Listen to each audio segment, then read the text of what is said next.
ಎಲ್ರಿಗೂ ನಮಸ್ಕಾರ. ನಾನಿವತ್ತು ಹೊಸ ರೆಸಿಪಿಯೊಂದಿಗೆ ಬಂದಿದ್ದೇನೆ, ಅದೇ ಲಾಡು. ಈ ಲಾಡು ಮಾಡೋದಕ್ಕಿಂತ ಮುಂಚೆ ನಾನು ನಿಮ್ಮಲ್ಲಿ ಕೇಳ್ಕೊತಾ ಇರೋದೇನೆಂದರೆ, ನನ್ನ ಚಾನಲ್ಗೆ ಸಬ್ಸ್ಕ್ರೈಬ್ ಮಾಡಿ, ಹಾಗೆ ಈ ವಿಡಿಯೋಗೆ ಒಂದು ಲೈಕ್ ಕೊಡಿ. ಹೀಗೆ ಮಾಡೋದ್ರಿಂದ ನನ್ನ ಚಾನಲ್ ಎಲ್ಲ ಅಪ್ಡೇಟ್ಸ್ಗಳು ನಿಮಗೆ ಸಿಗುತ್ತೆ, ಹಾಗೆ ನೀವು ನಮಗೆ ಬೆಳೆಯೋದಕ್ಕೆ ಸಹಾಯ ಮಾಡಿದಾಗ ಆಗುತ್ತೆ. ಬನ್ನಿ ಲಾಡು ಮಾಡೋಣ ಇವಾಗ. ನಾನೀಗ ಲಾಡು ಮಾಡೋದಕ್ಕೆ 1 ಕಪ್ಪಷ್ಟು ಕಡಲೆ ಹಿಟ್ಟನ್ನು ತೊಗೊಂಡಿದ್ದೀನಿ. ಈ ಕಡಲೆ ಹಿಟ್ಟನ್ನು ನಾನು ಒಂದು ಪಾತ್ರೆಗೆ ಹಾಕೋತಾ ಇದ್ದೀನಿ. ನಾನು ಯಾವ ಕಪ್ಪಲ್ಲಿ ಕಡಲೆ ಹಿಟ್ಟನ್ನು ತೊಗೊಂಡಿರ್ತೀನೋ ಅದೇ ಕಪ್ಪಲ್ಲಿ ಫುಲ್ ನೀರನ್ನ ತೊಗೊಂಡು ಆ ಕಪ್ಪಲ್ಲಿ ನಾನು ಅರ್ಧ ನೀರನ್ನು ಮಾತ್ರ ಉಪಯೋಗಿಸ್ತಾ ಇದ್ದೀನಿ. ಸೊ ಅರ್ಧ ನೀರನ್ನು ನಾನು ಸ್ವಲ್ಪ ಹಾಕ್ಕೊಂಡು ಕಲಿಸ್ಕೊತೀನಿ, ಗಂಟಿಲ್ದೇ ಇರೋ ಥರ ಕಲಿಸ್ಕೊಬೇಕಾಗತ್ತೆ ಇಲ್ಲಿ. ನಾವು ಯಾವ ರೀತಿ ಹಿಟ್ಟನ್ನು ಕಲಿಸ್ಕೊಬೇಕು ಅಂತ ಅಂದರೆ, ಬಜ್ಜಿಗೆ ನಾವು ಕಲಿಸ್ತೀವಿ ನೋಡಿ, ಅದೇ ಥರ ನೀವು ಕಲಿಸ್ಬೇಕು. ಬಟ್ ಸ್ವಲ್ಪ ತೆಳುವಿರಬೇಕಷ್ಟೇ. ಒಂದು 2-3 ಸ್ಪೂನ್ ನೀರನ್ನು ಹೆಚ್ಚಳ ಹಾಕ್ಕೊಂಡು ಬಜ್ಜಿಗಿನ ಸ್ವಲ್ಪ ತೆಳ್ಳಗೆ ಕಲಿಸ್ಕೊಬೇಕಾಗತ್ತೆ.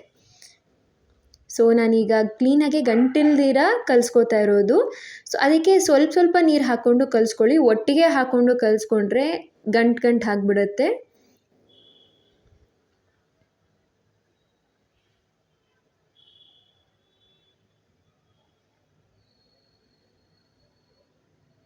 ಸೊ ಇದು ಬಜ್ಜಿಗೆ ಬೇಕಾಗಿರೋ ಹದ.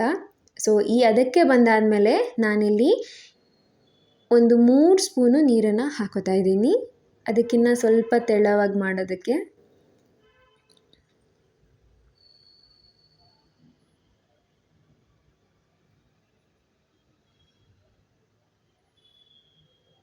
ನಾನಿಲ್ಲಿ 3 ಸ್ಪೂನ್ ನೀರನ್ನು ಹಾಕ್ಕೊಂಡು ಕ್ಲೀನಾಗಿ ಕಲಿಸ್ಕೊತಾ ಇದ್ದೀನಿ.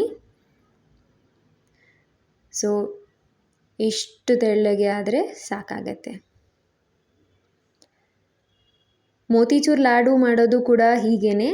ಈ ಮಿಶ್ರಣಕ್ಕೆ ನೀವು ಸ್ವಲ್ಪ ಕಲರ್ ಹಾಕ್ಕೊಂಡು ಸ್ವಲ್ಪ ತೂತಿರೋದ್ರಲ್ಲಿ ಚಿಕ್ಕ ತೂತಿರೋದ್ರಲ್ಲಿ ಹಾಕಿದ್ರೆ ಮೋತಿಚೂರ್ ಲಾಡು ನಿಮಗಾಗತ್ತೆ.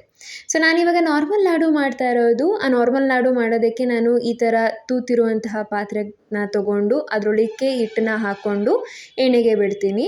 ಈ ಥರ ನಿಮ್ಮ ಹತ್ರ ಪಾತ್ರೆ ಇಲ್ಲ ಅಂತ ಅಂದರೆ ನೀವು ಈ ಥರ ಚಿಕ್ಕ ಕಾಫಿ ಕಪ್ನ ತೊಗೊಂಡು ಹಿಂದೆಗಡೆ ಸೂಜಿ ಅಥವಾ ಪಿನ್ನಿಂದ ಚುಚ್ಕೊಂಡು ಚಿಕ್ಕ ಹೋಲ್ಸ್ ಆಗಿ ಮಾಡ್ಕೊಂಬಿಟ್ಟು ಅದರೊಳಕ್ಕೆ ಹಿಟ್ಟನ್ನು ಹಾಕಿಬಿಟ್ರೆ ನಿಮಗೆ ಬೂಂದಿ ರೆಡಿ ಆಗುತ್ತೆ. ನೋಡಿ, ಈ ಥರ ಚಿಕ್ಕ ಹೋಲ್ಸನ್ನ ನಾನು ಪಿನ್ನಿಂದ ಮಾಡ್ಕೋತಾ ಇದ್ದೀನಿ ಕಾಫಿ ಕಪ್ ಹಿಂದೆಗಡೆ.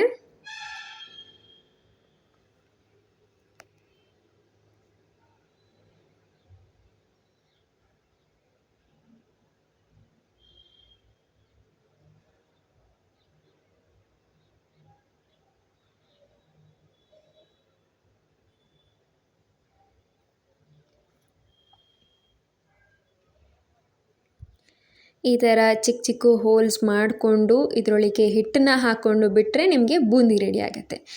ಸೊ ಇವಾಗ ನಾನು ಬೂಂದಿ ಮಾಡೋದಕ್ಕೆ ಒಂದು ಬಾಣಲಿನ ಇಟ್ಕೊಳ್ತಾ ಇದ್ದೀನಿ. ಈ ಬಾಣಲಿ ಸ್ವಲ್ಪ ಕಾದ ನಂತರ ಎಣ್ಣೆನ ಹಾಕೋತಾ ಇದ್ದೀನಿ. ಸೊ ಈ ಎಣ್ಣೆನೂ ಕೂಡ ನಾನು ಕಾಯೋದಕ್ಕೆ ಬಿಡ್ತೀನಿ. ಈಗ ಈ ಎಣ್ಣೆ ಕಾದಿದೆ. ಈಗ ನಾವೇನು ಮಾಡೋಣ, ಹಿಟ್ಟನ್ನು ಈ ಥರ ಪಾತ್ರೆ ಒಳಗೆ ಹಾಕ್ಕೊಂಡು ಮೇಲ್ಗಡೆಯಿಂದ ಟ್ಯಾಪ್ ಮಾಡಿ ಅಥವಾ ಈ ಥರ ಸೈಡಲ್ಲಿ ಶೇಕ್ ಮಾಡಿಕೊಂಡ್ರೆ ನಿಮಗೆ ಬೂಂದಿ ಥರ ಶೇಪಲ್ಲಿ ಹಿಟ್ಟು ಕೆಳಗೆ ಬೀಳುತ್ತೆ.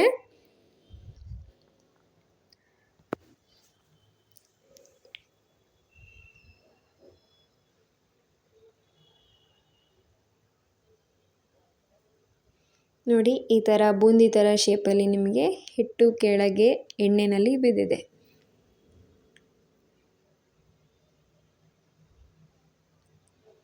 ಇದನ್ನು ನಾವು ತುಂಬ ಫ್ರೈ ಮಾಡೋಷ್ಟಿಲ್ಲ, ಸ್ವಲ್ಪ ಗರಿ ಆದರೆ ಸಾಕಾಗತ್ತೆ.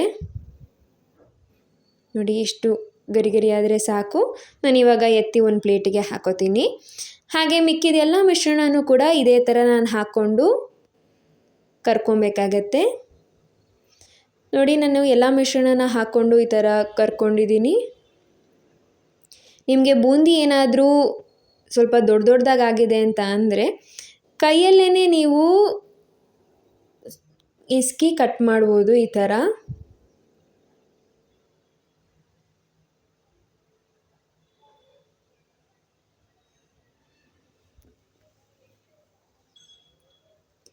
ಈಗ ನಾನು ಪಾಕ ಮಾಡ್ಕೊಳ್ಳೋದಕ್ಕೆ ಒಂದು ಪ್ಯಾನ್ ಇಟ್ಟಿದ್ದೀನಿ.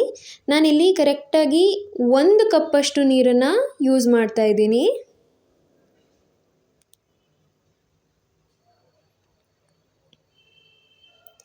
ಒಂದು ಕಪ್ ನೀರಿಗೆ ನಾನೀಗ ಒಂದು 5ರಿಂದ 6 ಏಲಕ್ಕಿನ ಹಾಕೋತಾ ಇದ್ದೀನಿ ಕುಟ್ಬಿಟ್ಟು.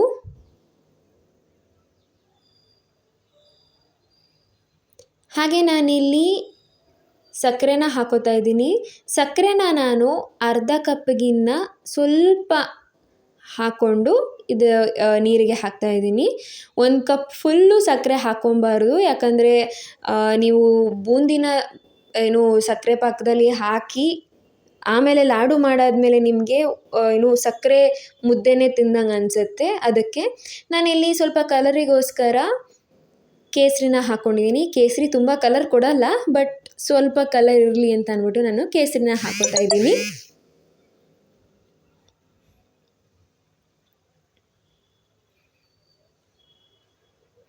ಇದು 1 ಎಳೆ ಪಾಕ ಅಥವಾ 2 ಎಳೆ ಪಾಕ ಬರೋವರೆಗೂ ಕಾಯಿಸ್ಕೊಬೇಕು ಅಂತ ಏನಿಲ್ಲ. ಸಕ್ಕರೆ ಕರಗಿದ್ರೆ ಸಾಕಾಗತ್ತೆ. ನೋಡಿ, ಸಕ್ಕರೆ ಕರಗಿದೆ. ಹಾಗೆ ಈಗ ನಾನಿಲ್ಲಿ ಒಂದು 2ರಿಂದ 3 ಹನಿಯಷ್ಟು ನಿಂಬೆ ಹನಿನ ಹಾಕೋತಾ ಇದ್ದೀನಿ. ಸೊ ಎಲ್ಲ ಕ್ಲೀನಾಗಿ ಸಕ್ಕರೆ ಕರಗಿದಾದಮೇಲೆ ನಾನಿಲ್ಲಿ ಬೂಂದಿನ ಹಾಕ್ಕೊತಾ ಇದ್ದೀನಿ. ಬೂಂದಿ ಎಲ್ಲ ಸಕ್ಕರೆ ನೀರನ್ನು ಹೀರ್ಕೊಳ್ಳೋವರೆಗೂ ನಾವು ಇಲ್ಲಿ ಬೇಯಿಸ್ಕೊಬೇಕು.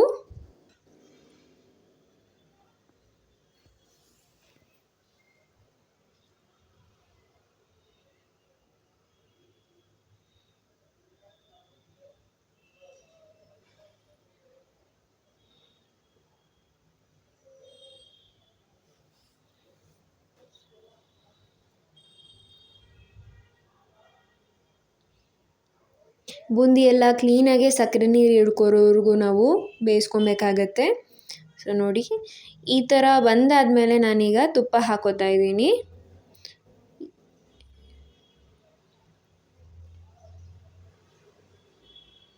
ತುಪ್ಪ ಹಾಕ್ಕೊಂಡು ಕ್ಲೀನಾಗೆ ಕಲಿಸ್ಕೊತೀನಿ.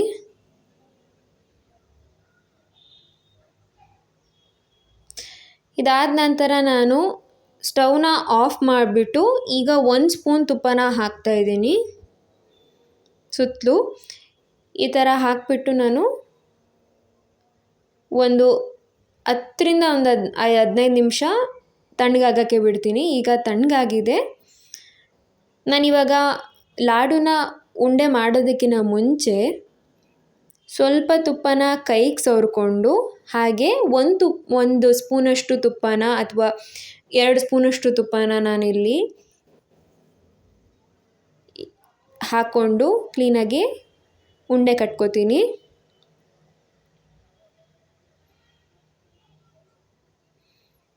ನೀವು ಈ ಪ್ರೊಸೀಜರ್ನ ಕ್ಲೀನಾಗೆ ಫಾಲೋ ಮಾಡಿದ್ರೆ ನಿಮಗೆ ಬೇಕ್ರಿಯಲ್ಲಿ ಲಾಡು ಸಿಕ್ಕಿದಂಗೆ ನಿಮಗೆ ಸಿಗುತ್ತೆ.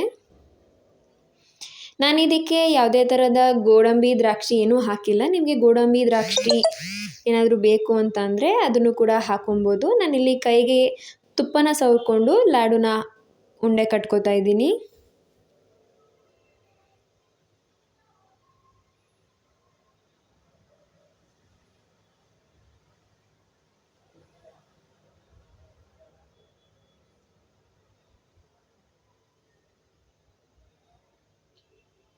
ನೋಡಿ, ಲಾಡು ಎಷ್ಟು ಚೆನ್ನಾಗಿ ಬಂದಿದೆ.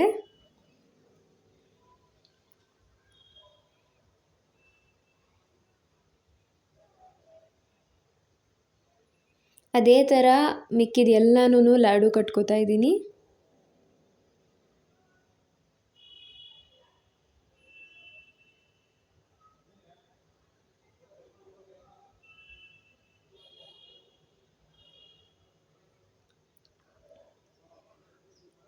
ಈಗ ನಾನು ಎಲ್ಲನೂ ಲಾಡು ಕಟ್ಟಿದ್ದಾಯಿತು.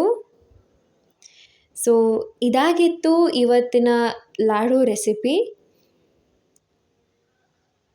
ಐ ಹೋಪ್ ನಿಮಗೆಲ್ಲರಿಗೂ ಈ ಲಾಡು ರೆಸಿಪಿ ಇಷ್ಟ ಆಗಿದೆ ಅಂತ ಅಂದ್ಕೋತೀನಿ. ನೀವು ನಾನು ತೋರಿಸಿರೋ ಮೆಷರ್ಮೆಂಟ್ ಹಾಗೆ ಪ್ರೊಸೀಜರ್ನ ಕ್ಲೀನಾಗೆ ಫಾಲೋ ಮಾಡಿದ್ರೆ ನಿಮಗೆ ಲಾಡು ಚೆನ್ನಾಗಿ ಬರುತ್ತೆ. ಸೊ ಇದಾಗಿತ್ತು ಇವತ್ತಿನ ವಿಡಿಯೋದಲ್ಲಿ. ನೋಡಿ ಎಷ್ಟು ಕ್ಲೀನಾಗಿ ಲಾಡು ಬಂದಿದೆ.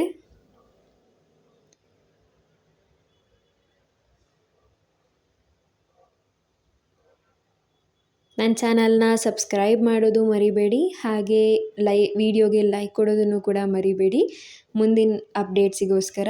ಸೊ ಮುಂದೆ ಸಿಗ್ತೀನಿ. ಬಾಯ್.